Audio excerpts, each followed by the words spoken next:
Bienvenidos a este nuevo programa. Soy José Manuel Domínguez, director del Instituto de la Familia, y hoy les voy a hablar de las principales necesidades de nuestros jóvenes, nuestros niños, nuestros alumnos. Una necesidad que, si no se atiende, puede provocar el malogro de su vida, dificultades muy serias. Pero antes, déjenme que les cuente una pequeña anécdota. En una ocasión, iba una madre con su hija al McDonald's. Llegaron a pedir ya al mostrador y la madre dijo: mire, a mí me pone una ensalada de César sin picatostes, con una salsa light. Y la niña decía: pues yo quiero un perrito caliente y una hamburguesa doble. Dice: niña, tú también una ensalada César sin aditamentos, para que sea baja en calorías, sin grasas polisaturadas. Pero yo quiero un perrito. Niña, tú, señor, traiga 2 ensaladas. Bueno, pues la madre le impuso lo que tenía que comer a la niña de 16 años. Al rato viene el del mostrador, el encargado, con una ensalada César, sin ningún aditamento, es decir, pura lechuga y un poquito de pollo a la plancha, muy dietético. Y a la niña, a la joven, le trajo un perrito caliente lleno de mostaza, tomate, de ketchup, saliendo por todos lados, sabroso, bien oliente, y una hamburguesa maravillosa con todo tipo de complementos. Y la niña, abriendo los ojos y mirando a la madre, dice: mamá, ¿te das cuenta? Piensa que existo.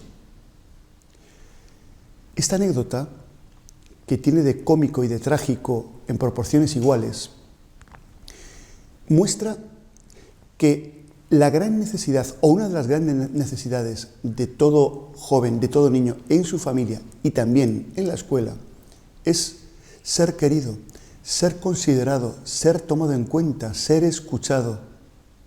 Cuando hay esta carencia, por 1000 razones, por falta de tiempo, por parte de los padres o del padre, de la madre, por desatención, porque les parece a los padres poco importante dedicar ese tiempo para mostrar ese afecto, los resultados en los hijos es la no identidad, el no sentirse querido y frecuentemente profundas heridas. El resultado de esto es dramático. Por ejemplo, bajo rendimiento en los estudios, necesidad de actividades o sustancias distractoras o que alivien, a veces pues, sobredosis de alcohol, sobredosis de nuevas tecnologías y, en todo caso, dificultades para la relación con los demás. Para hablar de esta necesidad profunda de ser queridos y para ver qué caminos podemos poner en juego para recuperar y tener conciencia de que estamos haciendo bien las cosas, hoy tendremos con nosotros en la entrevista a Begoña Díaz, profesora del Instituto Blanco Amor, licenciada en Químicas, pero profesora de religión por propia decisión. No se pierdan esta entrevista, que realmente es de alto voltaje. Begoña, bienvenida, gracias por estar aquí, te lo agradezco de verdad. Muy bien, pues oye, cuéntanos, desde tu experiencia como madre y como profesora, ¿cuál ves que sea una necesidad o una carencia o una urgencia educativa en este momento? Pues mira, ya que combinamos la maternidad con la educación desde el sector más institucional, yo creo que tenemos que tener muy claro, nos tenemos que ir a África y pensar como ellos y decir que para educar a un niño hace falta toda la tribu. Necesitamos una combinación cuasi perfecta entre lo que es la familia y lo que es el centro educativo. Pero siempre con una clave, 2 mejor dicho, la comunicación y los afectos. Yo diría el amor, hay que quererlos. Hay que quererlos como son. Y como son quiere decir que tenemos que, como padres, aceptar cómo son nuestros hijos. Ellos no van a ir por delante de nosotros. Ellos siempre van a ir pisando por donde nosotros hemos pisado. Siempre nos van a hacer caso. Siempre vamos a tener que tener cuidado con lo que hacemos como ejemplo. Siempre, pero sobre todo, vamos a tener que escucharlos, porque si no después llegan las preguntas. ¿Por qué mi hijo no me habla con 15 años? ¿Por qué mi hijo con 15 años no quiere venir conmigo a la montaña? Es que si no lo llevaste a andar en bicicleta con 2 años, con 3 años, si no escuchaste todas sus anécdotas, que no son importantes para ti, pero para él son muy importantes, no puedes pretender que cuando tiene 15 años te cuente qué le está pasando. ¿Y qué le está pasando? No viene en forma de ¿qué tal el día? La respuesta no viene ahí. La respuesta viene cuando estamos tomando el postre y tú le dices ¿quieres echarle azúcar al yogur? Y él te dice ¿pero cómo le voy a echar azúcar con el día tan malo que he tenido hoy?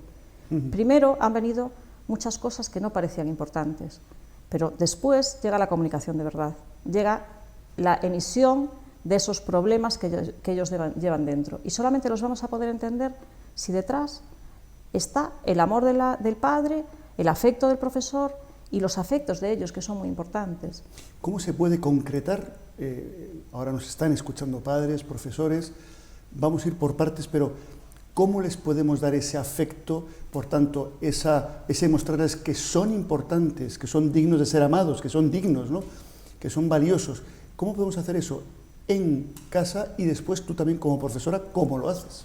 En casa tenemos que dejarles claro desde el primer momento, lo primero, que sea 1, 2 o 3 hijos, el amor no se divide, se multiplica. Tienen que sentirse queridos, tienen que tener su espacio como hermanos, tienen que tener su espacio como hijos, tienen que tener su espacio como nietos y tienen que mostrarse, tenemos que permitirles mostrarse como son, aunque no nos guste. Y tenemos que respetar sus silencios, y tenemos que respetar sus errores, y respetarlos es respetar, aunque no nos guste. Tenemos que dejarles montar su puzzle, el nuestro ya está construido. Y en el centro educativo, pues igual, cada alumno es distinto, no podemos educar para todos igual, no podemos pretender, porque yo siempre digo que si nosotros somos los mejores elaboradores artesanos de galletas, y ellos son botes preciosos para guardar las galletas, si no somos capaces de abrir el bote, jamás tendremos un bote bonito lleno de buenas galletas. Tendremos botes y galletas, pero necesitamos que se abran en casa, que se abran en la escuela. Yo en el colegio siempre les digo el primer día que todos los días cuando llegan les voy a preguntar ¿qué tal estáis? Y no es una pregunta al aire, si no están bien, me lo pueden decir. Porque si hay un problema entre ellos, si uno tiene un problema, primero resolvemos el problema. Y siempre les digo, si me necesitáis, me quedo. Si preferís, salgo. Pero primero resolvemos el conflicto. ¿Cómo? Haciendo el símil con el bote de galletas, que me ha gustado mucho el ejemplo, ¿no? Claro, o sea, el profesor, según esta perspectiva, no se puede limitar a ser un transmisor de información, a ser alguien que habilita unas mentes para que aprendan ciertas destrezas o ciertos contenidos. Hay mucho más, hay esa conexión personal y emocional. ¿Puedes profundizar un poco más en cómo se puede hacer eso? Has empezado a contarlo, pero es muy interesante esto, ¿no? Tenemos que llegar a ellos y cada alumno tiene unas características, viene de una familia. Casi siempre, cuando hay un conflicto en el aula, y preguntamos a los tutores, a jefatura de estudios, este niño, yo siempre hago la misma pregunta, ¿viene querido de casa? Porque a lo mejor sus circunstancias personales no son iguales a las que yo supongo que va a tener cualquier niño, pues por lo que sea, social, económica, una enfermedad. Un niño que no está emocionalmente estable, por lo que sea, no va a poder aprender. Primero tenemos que llegar a él, tenemos que dejar que se abra a nosotros.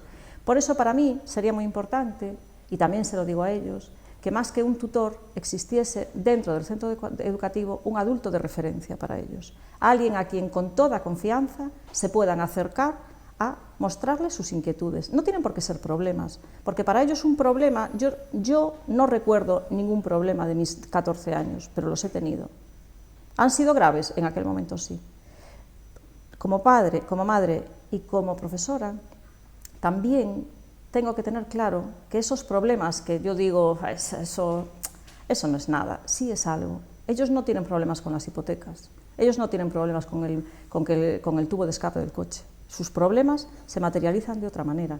Sus inquietudes están enfocadas a otro sitio. Nosotros no podemos cambiar la mirada, no podemos cambiar el enfoque. Tenemos que centrarnos en su enfoque.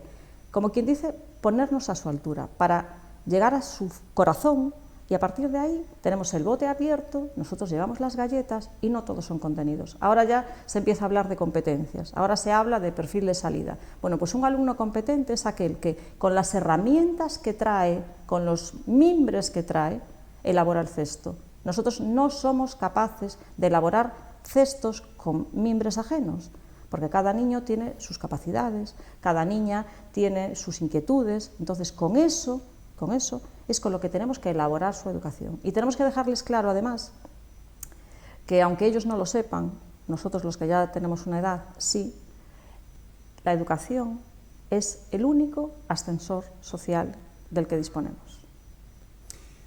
Si un niño no es escuchado, no es atendido en casa, aunque tenga padres muy buenas personas, pero a lo mejor no le prestan tiempo, no le escuchan, después no es escuchado en la escuela, no le prestan ni tiempo ni atención.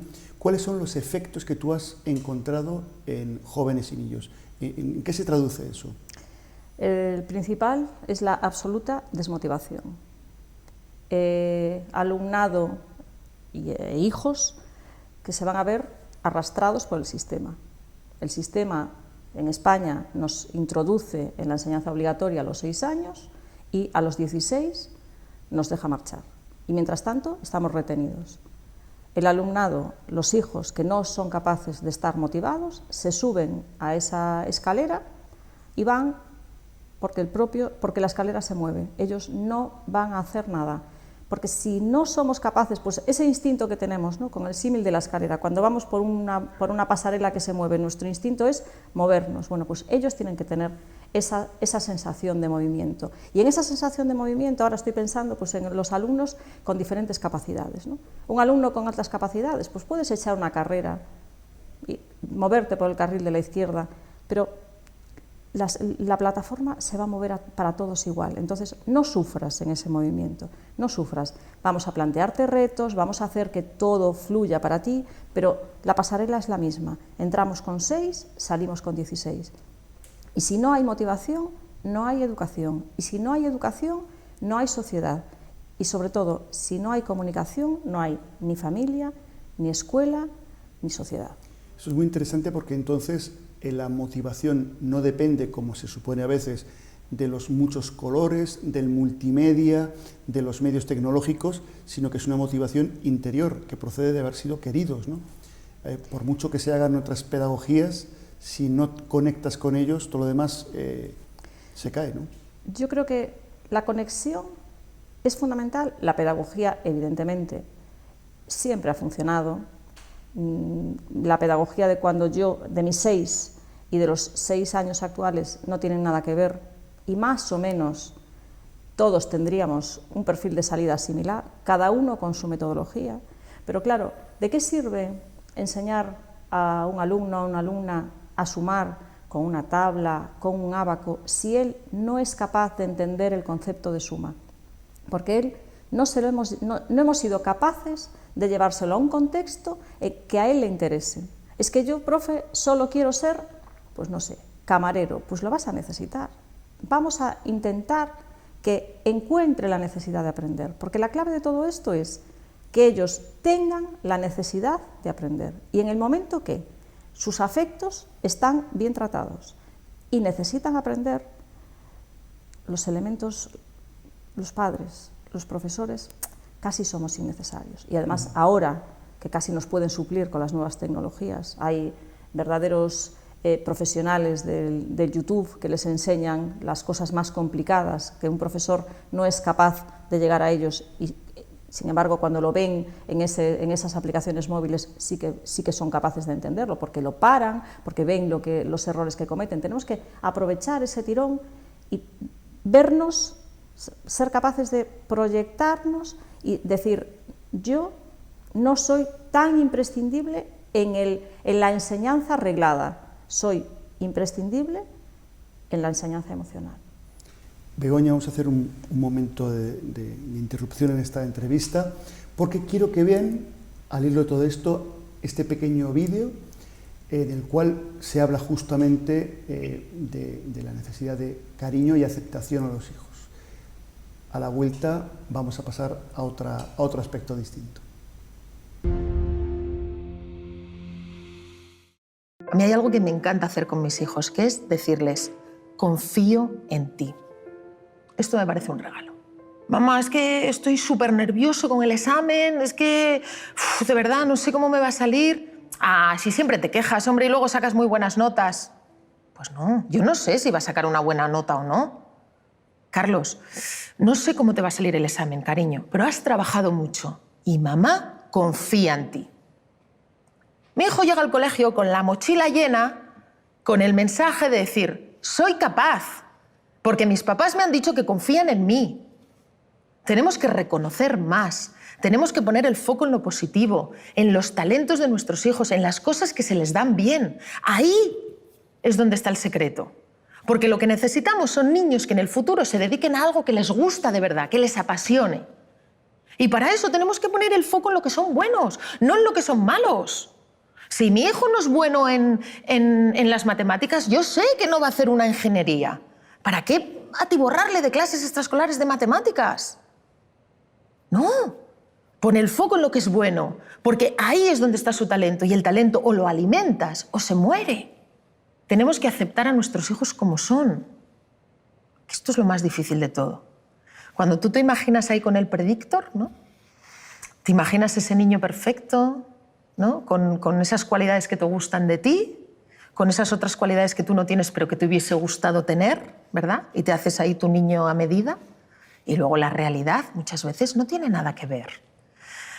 La cantidad de papás que no aceptan a sus hijos tal cual son y intentan hacer algo a imagen y semejanza. ¿Cuántos hay? Tenemos que aceptarles como son, maravillosamente imperfectos, con sus virtudes y con sus defectos, pero como son. Mira, yo tengo niño y niña, y mi hija pequeña es explosiva. Ella es muy extrovertida, es una cría hacia afuera, que digo yo, ¿no? Necesita de reconocimiento, necesita de movimiento, es líder, ella arrastra. Y mi hijo Carlos es emocional, es tímido, es introvertido, es de pocos amigos y le cuesta. Bien, pues yo en un intento de convertir a Carlos en su hermana, o incluso en proyectar mis dones con la comunicación o con... Pues me frustraba de verle así. Y entonces, pero Carlos, hijo, sal a jugar. Y invitaba a muchos niños a casa y lo llevaba de aquí para allá a todos los sitios para que se relacionara. Hasta que un día, con 8 años, me dijo, mamá, ya está bien. Mira, yo tengo 3 amigos, que son David, Hugo y José, y no necesito más. Y de verdad que se me caían los lagrimones de decir, Lucía, ya está bien, acepta a tu hijo como es maravilloso como es maravilloso. Mira, hace poco tuve un papá en la consulta que me decía, no sé qué me estaba contando de su hija María, y le dije, chico, es que lo haces fenomenal. Y me dice, pues yo no sé si lo hago bien o mal, yo con ser el segundo mejor padre del mundo me conformo. Y digo, ¿segundo mejor padre del mundo? ¿Y esto? Y me dice, sí, porque el mejor padre del mundo es mi padre. Digo, no me digas. Y me dice, sí, así que yo con hacerlo la mitad de bien ya seré el segundo mejor padre del mundo. Y me dejó sin habla. Digo, qué bonito. Y me acordé de mi padre. Y mi padre trabajaba de sol a sol. Y yo no sé si pasé muchas horas o pocas con mi padre.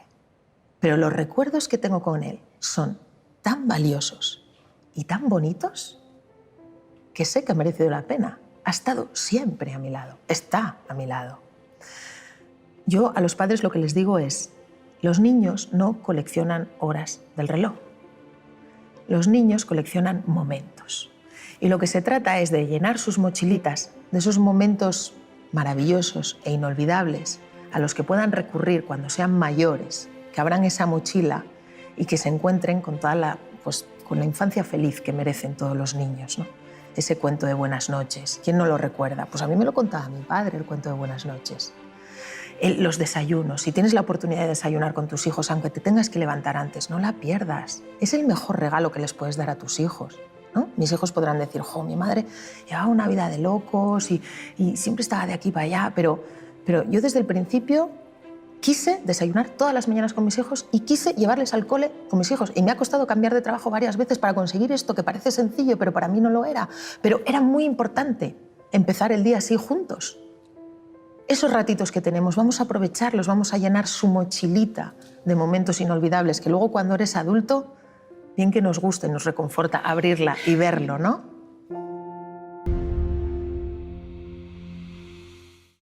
Muy bien, Begoña, pues ahora me gustaría cambiar el objetivo de esta conversación y te voy a preguntar por algo personal, si me lo permites. Sí, claro. Tú eres licenciada en Químicas. Sí. Y eres profesora de religión por propia voluntad. Sí, claro. Explícanos esto, porque no es habitual. No es nada habitual. Pues mi primera vocación, mi primera llamada, fue hacia la ciencia pura, hacia la química, y a eso dediqué pues, muchos años de mi vida. Estuve trabajando en la universidad, trabajé en empresa privada, trabajé en una empresa propia, y pues por el camino pues pasó algo en mi vida que yo demandaba tener la cabeza ocupada, ¿vale? Y entonces siempre había tenido vivencia de fe e inquietudes teológicas. Entonces acabé pues, en el Instituto Teológico Compostelano estudiando teología, la licenciatura en teología. Fueron tal vez los mejores años de mi vida. Estuve con la gente que en este momento es muy importante para mí. Aprendí muchísimo y me di cuenta de que se puede ser científico y tener fe. Es un claro ejemplo. Y nunca había pensado en dedicarme a la educación. Jamás. Lo mío era la bata, el laboratorio y la gente trabajando conmigo. Me lo pasaba bien, disfrutaba. Claro. Pero de repente, bueno, pues también la providencia me colocó en una lista que pensaba yo que no quería ni estar. Me llamaron, disfruté muchísimo. Y me di cuenta de que eso era lo que quería hacer. Me gusta mucho el trato con el alumnado, pero no solo el trato con el alumnado. Me gusta mucho el poder enseñar desde una disciplina que tiene un campo muy abierto, tiene un currículum muy extenso, pero que realmente me permite trabajar los afectos, me permite acercarme a los jóvenes, me permite acompañarles, me permite hacerles ver incluso que aunque mi meta parezca que es una, la realidad me dice que puede ser otra. En mi caso ha sido así y eso no es equivocarse, eso es cambiar el rumbo, porque lo que sí tengo claro es que si conseguimos que aquello para lo que hemos sido llamados, nuestra vocación, es también nuestra misión, ir a trabajar es un placer. Qué bueno. Me ha encantado esta reflexión tuya sobre cómo la vocación personal se va descubriendo paso a paso en la vida y uno va descubriendo, tiene que estar abierto, lógicamente, a perspectivas nuevas, pero y evidentemente te ha hecho muy fecunda, ¿no?, esta nueva etapa. Nos quedan 2 minutos y, ya que lo has citado al comienzo, me parece muy interesante la reflexión que has hecho, así muy de pasada. Tú eres una mujer de ciencia, sí, y además dices que lo disfrutas, y eres una mujer de fe. Sí. Brevísimamente, ¿cómo se conjuga fe y razón? Porque para mucha gente, seguro algunos de los que nos están escuchando, si tienes fe, eso parece que va contra la ciencia, y si sigues la ciencia, que para algunos es una fe, no necesitas de la religión, ¿no? ¿Cómo se conjuga eso? Brevemente. Bueno, pues eso, desde la experiencia personal lo tengo claro, y desde la referencia más teórica, pues el Papa Benedicto XVI nos lo dejó claro, clarinete. Son las 2 alas del mismo pájaro. No vamos a ser capaces de comprender nuestra fe sin la razón, y aquellos que creemos en Dios no vamos a ser capaces de razonar sin tenerlo en cuenta. Porque ¿qué nos diferencia a las personas de fe de las que no tienen fe? Pues no nos diferencia la bondad. Anda que no hay ateos buenísimos, y anda que no hay personas de fe que, bueno, son, yo no soy quien para valorarlas, pero que tampoco son ejemplarizantes. Sin embargo, lo que sí nos puede diferenciar es que en nuestro movimiento de ser barcos tenemos un faro. Y navegar con faro es mucho más fácil que navegar sin él. Nosotros tenemos a Cristo, que sabemos que siempre, siempre, siempre va a estar ahí. Entonces, en nuestro razonamiento nos ilumina, en nuestro viaje nos ilumina, en nuestras paradas nos ilumina, en nuestra familia nos ilumina, y va a ser siempre nuestra referencia. ¿Que queremos ir hacia Él? Pues vamos. ¿Que no queremos ir hacia Él? Siempre va a estar y nos va a acoger cuando lleguemos con nuestro barco. Pues Begoña, muchísimas gracias. Este final es un titular de prensa, el navegar con faro, ¿no? Y te agradecemos muchísimo tu presencia en este programa. Espero que les haya sido de mucho interés esta entrevista con Begoña Díaz. Les espero en el próximo programa y les deseo que sean muy felices siempre, pero de modo especial estos días. Hasta el próximo programa.